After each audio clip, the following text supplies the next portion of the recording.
Rabbi Laura Geller, Rabbi Emerita of Temple Emmanuel of Beverly Hills, twice named one of Newsweek's most 50 influential rabbis in America, was one of the first women rabbis to be selected through a national search to lead a major metropolitan synagogue. Ordained by Hebrew Union College in 1976, she was the third woman in the Reform movement to become a rabbi. She serves as a fellow of the Corporation of Brown University, where she graduated in 1971. Author of numerous articles in books and journals, she was on the editorial board of The Torah, a Women's Commentary, and is the author of The Torah of My Life, 40 Years in the Rabbinate and Still Counting. She serves on the boards of Encore.org and the Jewish Women's Archive and is a mentor through the Clergy Leadership Incubator. She was named by PBS Next Avenue as one of the 50 2017 influencers in aging. She was a co-founder of Chai Village LA. You can look that up at chaivillageLA.org, the first synagogue-based village in America. Along with her late husband, Richard Siegel, Zichrono Livracha, she is the co-author of Getting Good at Getting Better. Please, once again, Getting Good at Getting Older, sorry. Getting Good at Getting Better, what does that mean? Please welcome Rabbi Laura Geller.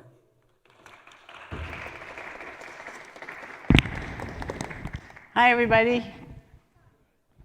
What do I do with my pen?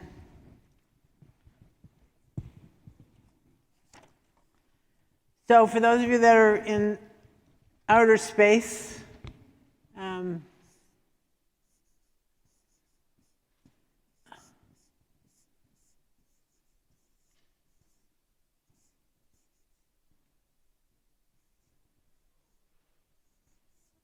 .org and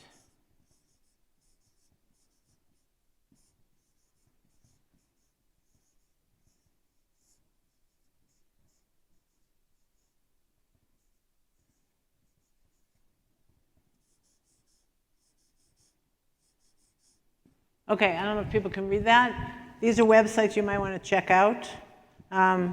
This is the village that the rabbi spoke about, this relationship between two Reform synagogues for active older adults to live in their own homes and to be connected to each other in a more rich, wonderful way. And this is my website if people want to be in touch, okay?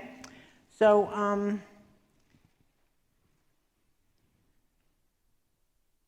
when I was in my congregation, I got a call from a congregant on her way to clean out her parents' apartment. She and her brother had moved her mom into an assisted facility, and they were cleaning out the apartment. And she said, "Rabbi, what's the prayer you say when you begin to close the home that you grew up in?" And I said, "Yeah, there should be a prayer," but there wasn't. But turns out that we were able to create something, and the ability of this woman and her brother to say a prayer before they began that work actually transformed what was a chore into a sacred task. So that's what we're talking about. We're talking about what are those moments in our lives that we need to or could or would be enriched by thinking about in a new kind of way. Rituals matter. And the particular kind of rituals that I want to talk about are life cycle rituals. That is to say, moments of transition from one stage of life to another. Now, I don't know about you, but when I was a kid, I took a class called The Jewish Life Cycle.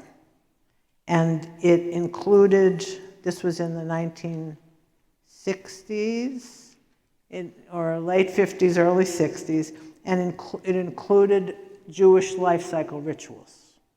The first one was Brit Milah. The second one was Bar Mitzvah.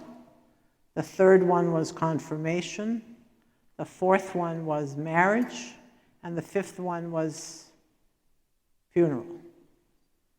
So even as a young girl, I looked at that and I said, who's missing from this list, right? This is not my life. This is the life of my brothers. And over time, as feminism developed, we began to understand that all of our experience is Jewish experience, and we need to create rituals that reflect that.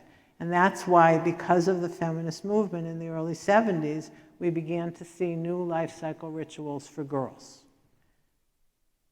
Bar mitzvah, covenant ceremonies for girls, rituals related to girls first getting their periods, rituals related to abortion, all kinds of things began to change. Rituals matter, and how we mark the transitions of our life matter. When you think about it, the traditional Jewish life cycle notion that we have all these rituals in the early part of our life, then you have marriage, some of us also have divorce, right? What is the next ritual that happens after that stage of our life? The next Jewish ritual, I said it before, what is it? Funeral, right? Ironically, most of us are going to live more years between the age of our first marriage and our funeral than between when we were born and we first got married, right?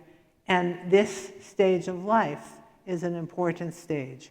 What are the important moments of transition in this stage of our life that we might want to begin to think about in terms of creating ritual? Now again, I'm not talking about Passover Seders as rituals. There's lots of other rituals in our lives. I'm talking about life cycle rituals, moments of transition, moments that matter.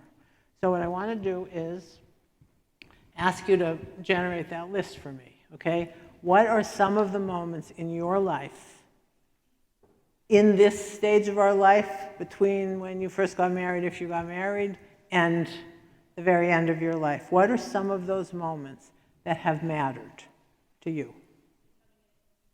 An empty nester, okay? Keep talking while I write.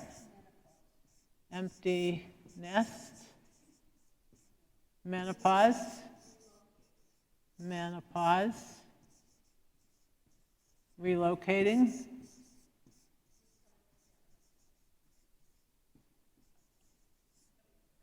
Okay, relocating, becoming a grandparent is probably more relevant. Okay.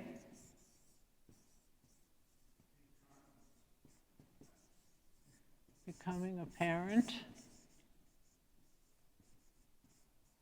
or grandparent. Okay, well, okay, so in terms of incontinence, the changes in our bodies, right? Significant changes of our bodies that we really notice, right? Okay. Changing bodies.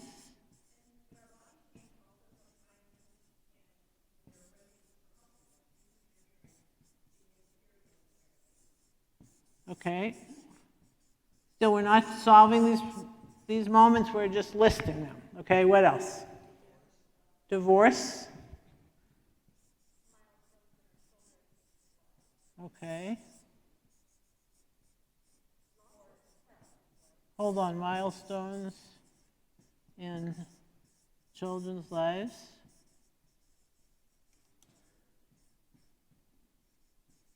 Retirement.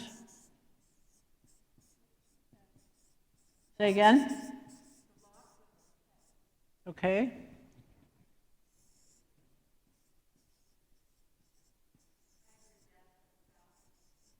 Okay, loss of a pet. See how you do this? Oh, that's wrong.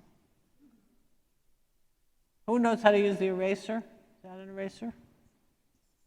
Oops, forget it. Okay. All right. What did somebody else say? Okay, death of spouse. Oops, why is this not working? Death of a spouse. Okay. Okay, and death of a spouse, I'm going to also say death of friends. Finding love again? Or not, yeah. Okay, love again. Career change. Did somebody say retirement? Yes. Career change. Okay.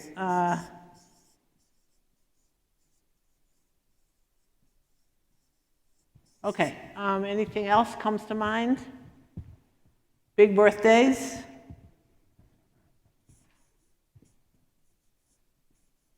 What else?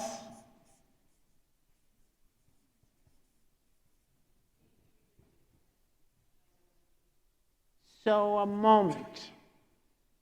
I want a moment, not just a change in attitude.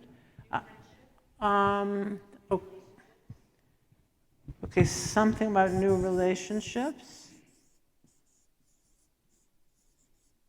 Okay, so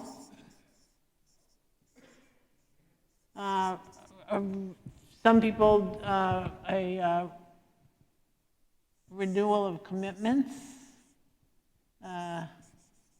renewal of vows, like celebrating major anniversaries. Okay, so have any of you done anything for any of these moments that you would like to tell us about? Ritually, yeah. Anybody? Yes. Okay, so you are planning to do a vow renewal. Why?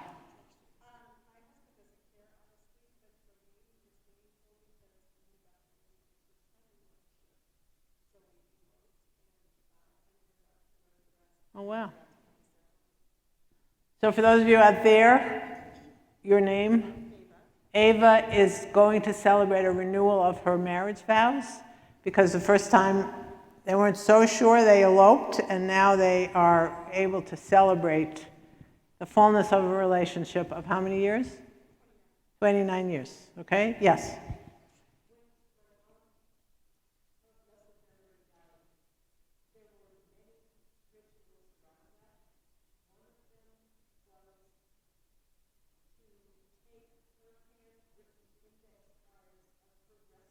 Ah.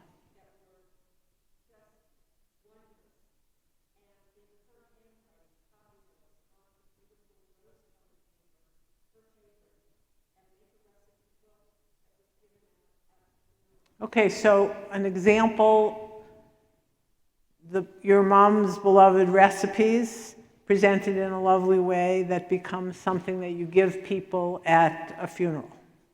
Okay?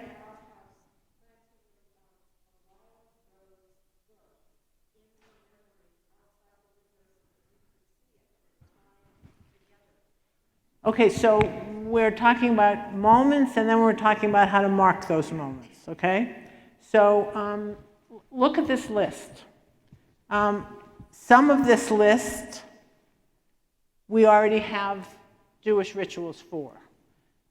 One thing I can say about our tradition, it does death very well. Anyone who has ever been in mourning, my mother died about 6 weeks ago, you know, Shiva works, Shloshim works. Getting up at the end and walking around the block and as a symbol of going back to life works. Finding a minyan virtually for me to say Kaddish every day works. It will work for me when 11 months comes and I don't stand anymore when they say if you're in the first year of mourning after the death of a parent. That's very powerful. Those work. So we need to acknowledge, for those of us who are connected to Jewish tradition, what are the ones that work, right? Moving to a new home, what is the Jewish ritual about a new home? Bread and salt and what from friends, but the other one? Putting up a mezuzah, right?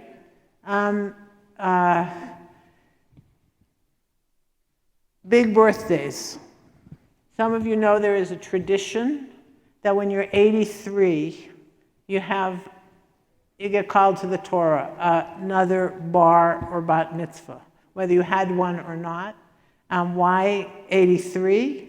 Because the Psalm says, you know, we live to 70, so if you make the 83, it's as though you're 13 again. So that's why the tradition is 83, but other people mark big birthdays in other kinds of ways as well. Sometimes we do it in secular ways, and sometimes we might want to find a spiritual dimension to do it. The empty nest. One of the interesting things about the empty nest is if you were creating a ritual for becoming an empty nester, who is the subject of the ritual? Is it the adult child that you're sending off? Or is it the parent or parents who have the empty nest? And then how would you think about what you would do? Okay? Menopause. Menopause is a problematic thing. Those of us who have gone through it, because it isn't exactly a moment. It would be a lot better for us if it were a moment. So when do you acknowledge that? It's easier to, acknowledge the moment when you first get your period. It's a lot harder to acknowledge that moment. But it is about growing older. So the question is, if we're talking about menopause, what are we really talking about? Are we talking about the changes in our bodies? Or are we talking about acknowledging that we are achieving the status of elder, whatever that means? And, is it different for women? Is it different for men? But so that's an interesting question when we think about menopause. Yes?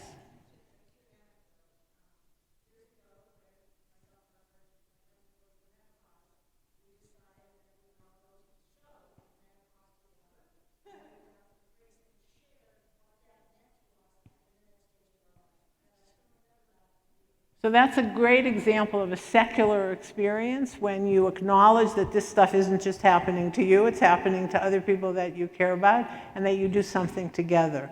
One of the huge changes that has happened in my lifetime is that people are talking about menopause.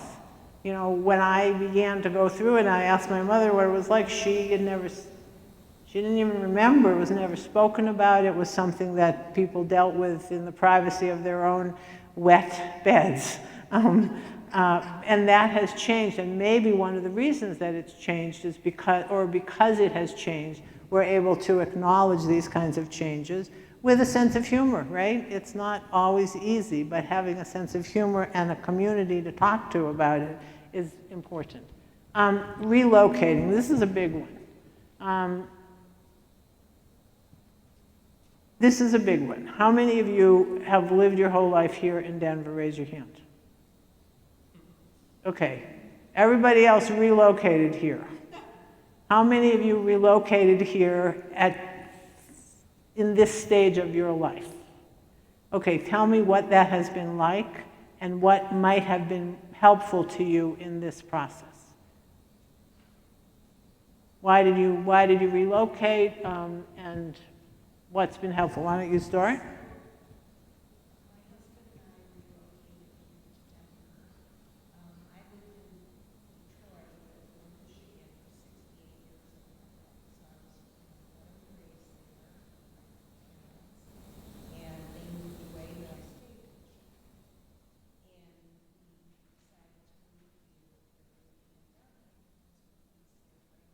Okay, moving a place because of the pandemic is something that happened for a lot of us. Yes?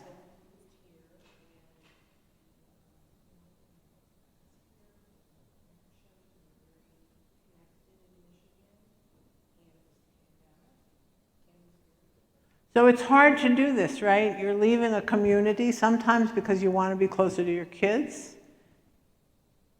Your kids, maybe they have very busy lives and they're delighted that you're here, or not so delighted that you're here, but you can't depend on them for creating a life for you. How do you relocate to a new community? It'll be easier after the pandemic, but how do you locate? What are some strategies, not just strategies, but what kind of ritual remind me your name? Could Shelley imagine doing? How long have you been here? Okay, so 2 years in, she wants to do something to acknowledge that now they live in Denver. What are the ways that she could prepare for that would help deal with the challenges of making new friends at this stage of life, right? This is very brave to say, it's hard to make new friends, right? So any of you who are interested in making new friends, talk to her after. I mean, really, it's very important that we be brave enough to do stuff that we might not have been able to do younger, which is to say, you know, I'm really lonely and I need new friends. Will you go out for coffee with me and let's get to know each other? That is really hard. If you live in kavod, senior life, it's a lot easier, right? If you don't, and you're living on your own or in your own nuclear setting, either as a solo ager or with a partner, it's really hard. So what are the things, the ritual things that she could be doing? Yes? I moved to Denver 6 years ago from Florida, and my husband had passed away, and I had friends, but on the weekends they all went to family. And I was becoming very depressed. So I decided to make the move to Denver. Of course, I have family here.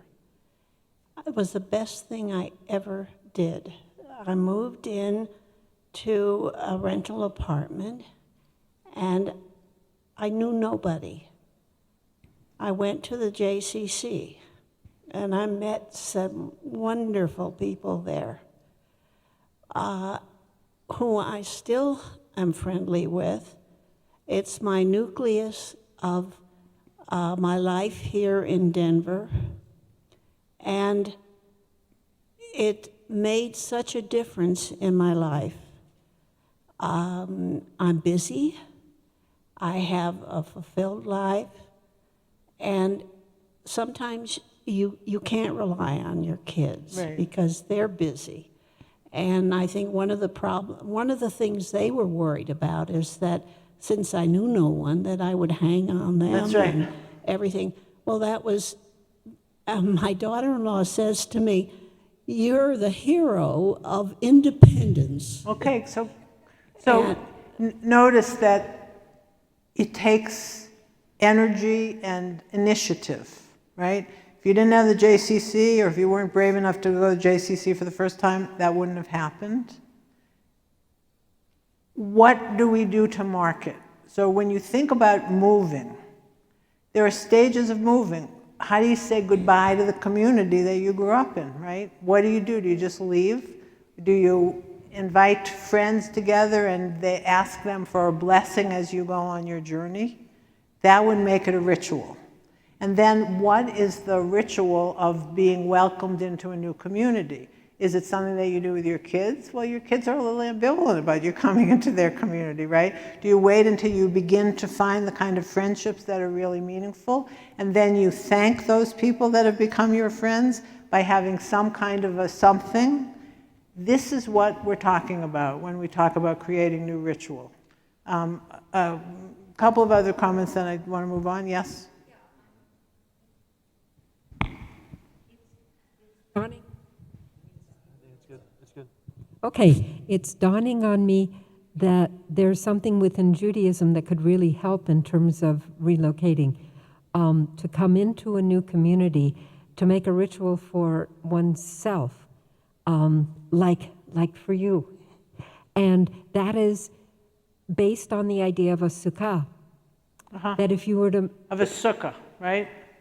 Okay, so if you were to make a miniature sukkah out of things that you gather from your new place, and maybe some things that are around your new place, in your neighborhood, that you pick up and make part of that, as you create and build a new sukkah that's fragile, but it is a dwelling, then you will have a chance to be able to name each of the pieces, each of the parts of that, the pillars, who have been pillars for you and who might be pillars for you.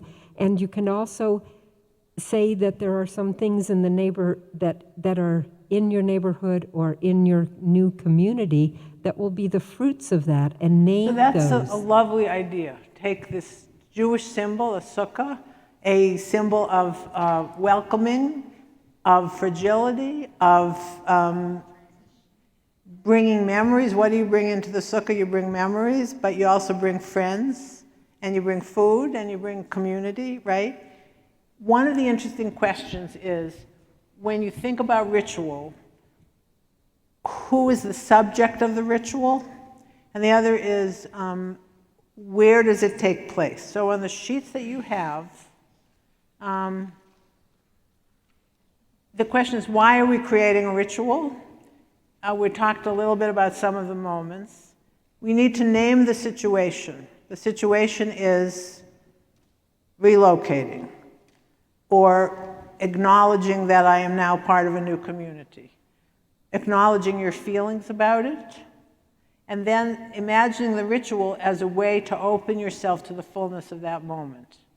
And the questions that you need to think about are, when are you doing it? So if you do it over Sukkot, that gives you those images and metaphors. What time of the day do you do it? What day of the week? Where do you do it? Who are the participants? And is it just you, or is there a community of people that are in the same situation that you're in?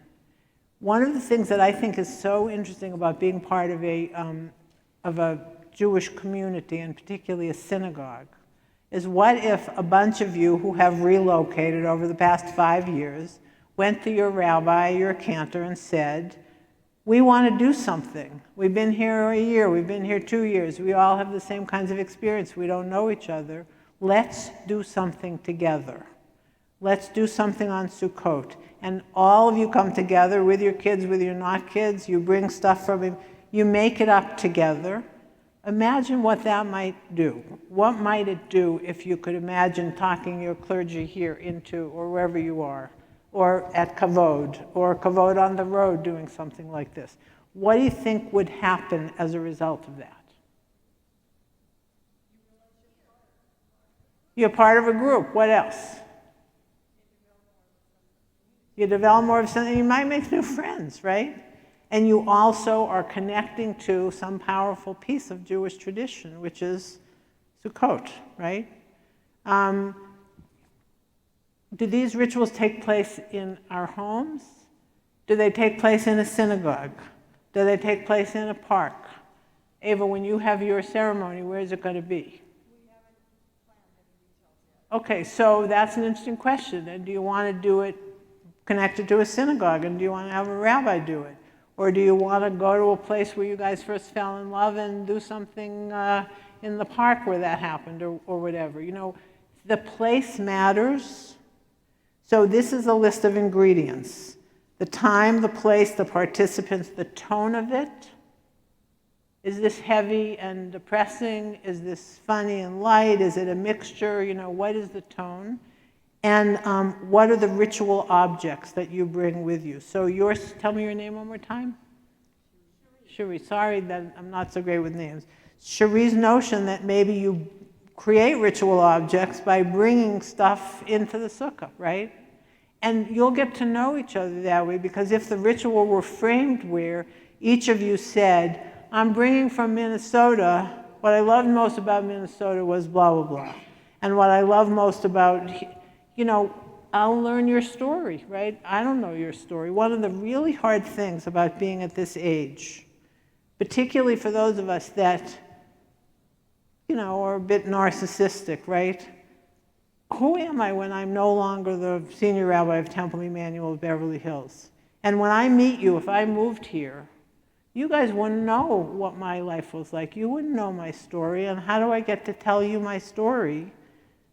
You know, maybe if you take me out for, if we go out for coffee, but in general, how do we learn each other's stories?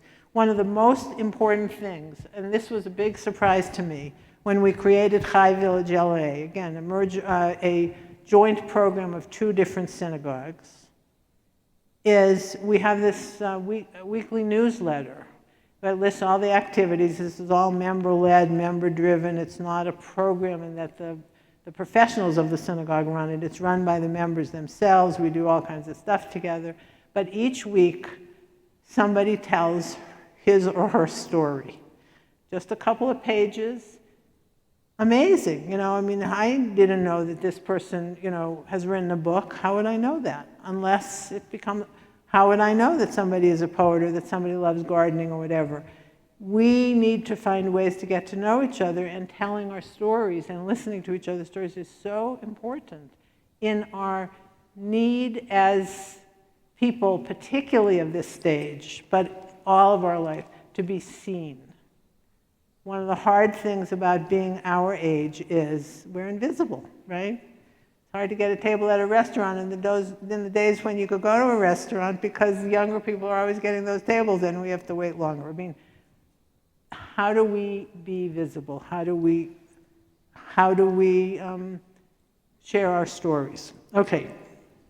When you create the ritual itself, there are pieces of a ritual. And here are some of the things to think about. Getting rid of something. What would be a moment that where you would want to get rid of something as part of a ritual? Okay, divorce would be one, right? How do you create a thoughtful divorce? Honestly, I have been divorced and I went through a traditional Jewish divorce. It's very hard to be a woman going through a traditional Jewish divorce because you are not an actor, you are acted upon, as it were. And so when I went through my divorce, I created an alternative where I invited friends and we talked about what I was ready to let go of from my marriage, what I was ready to take into the future, and what I was ready to let go of. And the actual letting go involved burying a version of a get, a Jewish divorce that we had written. So that's a good example of a ritual where you might use the opportunity to get rid of something. To give something. Jews give tzedakah, right? At a Pidyon Haben, a redemption of the firstborn child or son, or however you do it, if you do it. There's a tradition of giving money, right? Giving something at any of these stages. You might want to, when you do this ritual of relocating and of together giving something to the synagogue, to kavod, whatever, that enabled you to do it, that's a part of it. Eating something.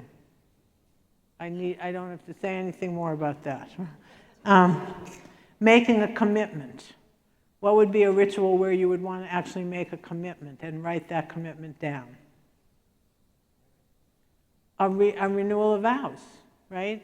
If you had had a traditional Jewish wedding in the first place, the chances are you would have had some version of a ketubah, a marriage contract. What would the contract be that you are making now?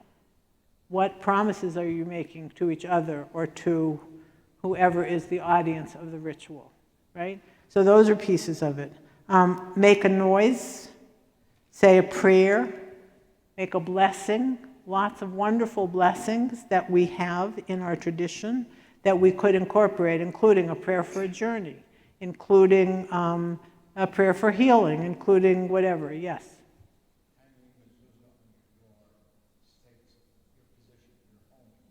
Exactly. So you're moving into a new home. How would you mark that? Who would be there at the time that you put up that mezuzah? Who else? My wife. Just the two of you? Maybe you'd invite family. Who else would you invite? You could invite friends, right? It is a dedication of the house, which is the central piece of it, is the putting up a mezuzah. Is there something that you would want from your family or your friends at that moment? You'd want a mazel tov, you'd want a blessing. So maybe you would create a moment that's more than just the two of you alone putting up you are fulfilling your legal obligation if that matters to you by simply putting up the mezuzah and saying the blessing. But what you want is the opportunity for your friends and your family to give you a blessing for this new stage of your life, to wish for. There is a blessing, but I'm saying that there's more than that. You also want maybe the blessings of your friends as you move into this stage of life. Their hopes for you in this new home. And you create a ritual with that kind of intention. Chris? Well, it seems like if your home only has one mezuzah in the front door, you have a loss, either your children going away, or maybe a new, or maybe loss of a spouse, or even grandchildren coming into the house. That could be a reason to hang a mezuzah someplace else in your home as well. Okay, so, Right. So notice that one of the exciting things about this is that you get to think about Jewish rituals in a different kind of way. So somebody talked about a new relationship, okay? This is complicated because some people at this stage of our life want to find a new relationship, some people don't. Some people want to find a new relationship but don't want to get married again. Don't want to share money because it's very complicated because there are kids. And how do you acknowledge a new relationship if you don't want to get married? What are the ways to do it? And who are the witnesses to that? Is that just you and the new partner? Or is it something that you want to do in a more public kind of way?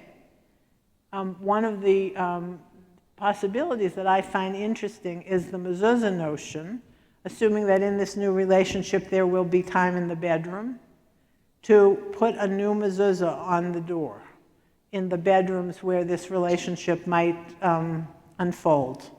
And maybe that's just between you and this potential new partner and nobody else needs to know about it.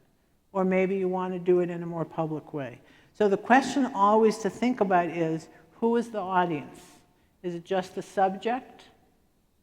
Or is there an audience, and who is the audience?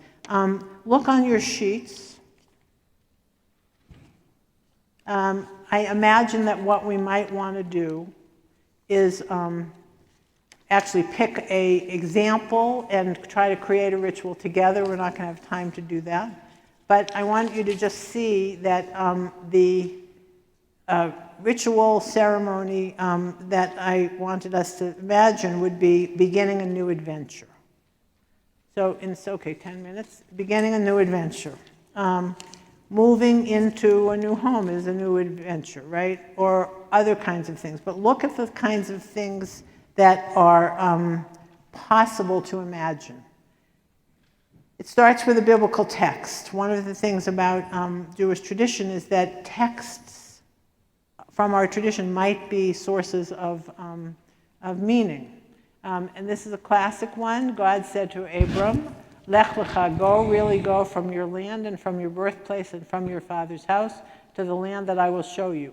And I will make you into a great nation, and I will bless you, and I will make your name great, and you will be a blessing. This is the story of the beginning of the Jewish people, right? In my way of reading Torah, God says it, God in a metaphoric way, says it to Avram and Sarai. So it's Lech lecha or Lechi lach, go, really go to this new moment. Remember, in all of this conversation, that Avram and Sarai were not millennials. It's interesting. Who does God choose to start this new people? Seasoned adults, just like us, right? Abraham is what, he's like 75 or 77, still fruitful in the fullness of age. If you buy my book, I will inscribe it, and the blessing is from Psalm 92. May you still be fruitful in the fullness of age. Avram and Sarai were people that heard an invitation at this moment in their life, and they responded. You guys, moving into a new home, a new house, a new apartment, a new facility, wherever it is, heard an invitation, and you are moving forward. So here's an example of something that you might say after you're blessed by your friends and your family. I am ready to say, Hineni, here I am. I'm responding to an invitation that I'm hearing. I chose to move into this new stage of my life. And it's an invitation to, and then what do you hope for yourself in here? And maybe, and here's back to you, a covenant that you guys make. What is your life going to be like? What are you promising each other in this new house? And then in this vision, we broke a glass. Why do you break a glass? You break a glass at a Jewish wedding. The tradition is it reminds you of, that the temple was destroyed. But the real reason I think that's me. The real reason that you break a glass at a wedding is the world that we live in is broken, right? And still when you begin your new life together, you have the confidence that you're willing to step through that brokenness and still continue to move forward. It's also that, but I think more powerfully spiritually. Okay, so it makes a protective circle. What would it look like if you break a glass, step on a glass on your way into putting up the mezuzah? I mean, imagine these different pieces that you could put together. And then you ask for a blessing from your friends. Here's an example of a blessing, not particularly about moving into a house. And then a Shechianu blessing, because this is a moment of blessing. So you see how you take these different pieces and can put it together. There is not yet a script for any of this stuff, although there's a wonderful website called Ritual Well. It's called Ritual Well.org.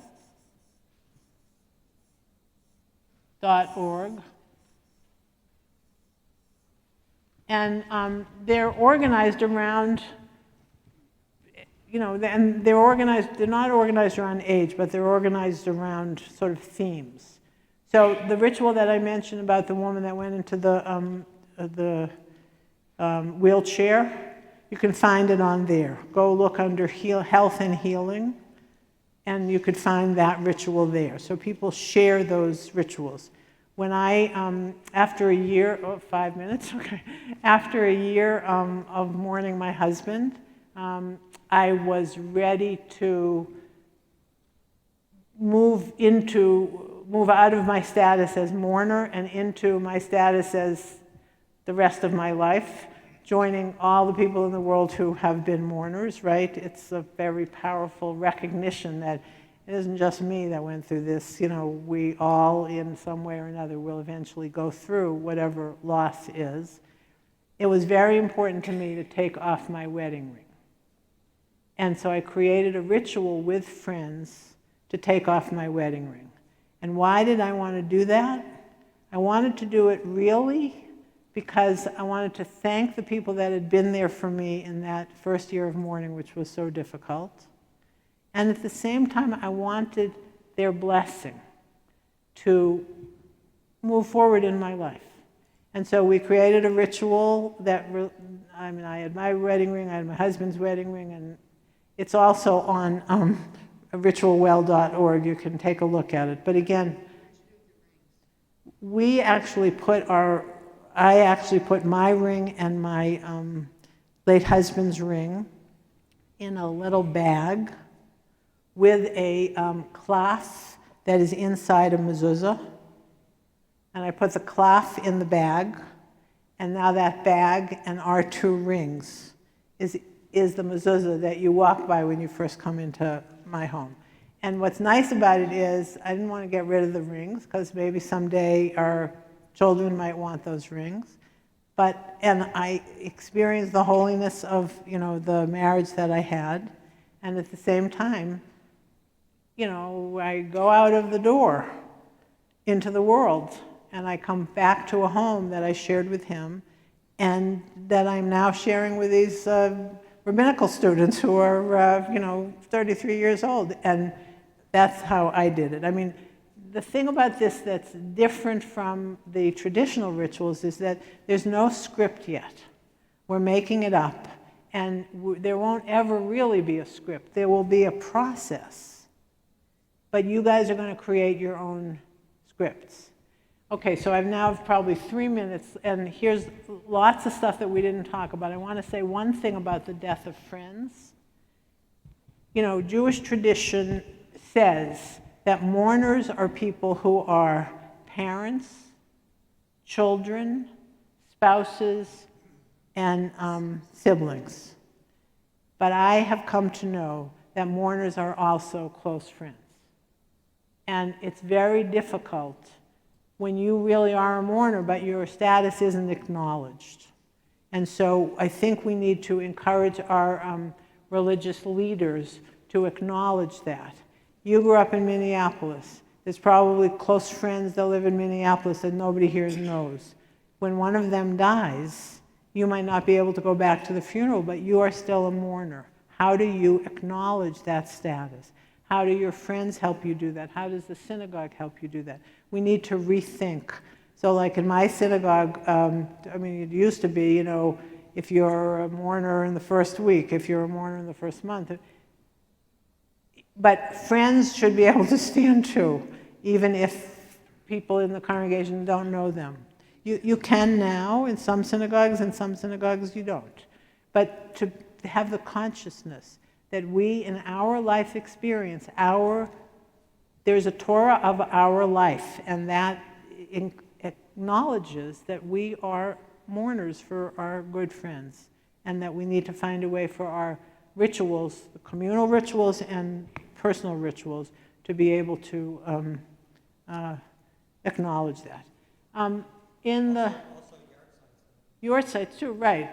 Okay, so listen, there's a lot of stuff that we didn't do, but you get the idea, right? We are making this up. What gives us the authority to make it up? And what gives us the authority is our experience is Jewish experience. And there's a debate in the Talmud about what you do for a particular kind of custom, and the response is, go and see what the people are doing. The way our tradition changes is because the people start doing whatever we're doing, and that is what makes change. Let me conclude in the no minutes that I have left.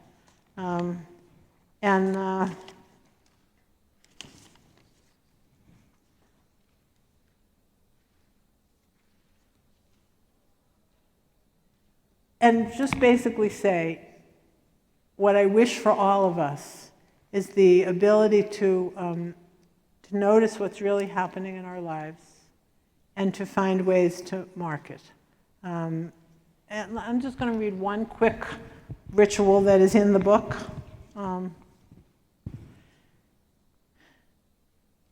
The prayer for closing up a parent's home. As we enter the home of our beloved parents and grandparents who have left us to be closer to you, please guide our actions to be in accordance with Jewish law and custom and their wishes. Help us to move through their home, which so enriched our lives, in a way that would be a tribute to their teaching and values. May we perform this sad and wrenching task with reverence and dignity. May we do this with generosity to members of the family, acknowledging their desire for cherished mementos, and to others in the community who might benefit from their possessions. So that's one example of a blessing that we might want to say. And then the last thing I'm going to read is, saying goodbye to the house where you raised your children isn't easy, but it's easier if you actually say goodbye. Our daughter, her boyfriend, my husband, and I walk through the rooms of our home, stopping in each one to share good memories and to honor the room for its service. After our journey through time, space, and love, we shed a few tears, toasted the house, and sent it on its way to shelter and protect a new family. Before this ritual, we were stuck, painfully holding on to the house we had built 27 years before when our daughter was born. But after the ritual, we felt joy and contentment as we realized how rich those years had been and how ready we were to let go and move on. So the important thing is to notice what's the situation, what are your feelings about the situation, and how the ritual that you create can help you move forward with joy and excitement. Thank you.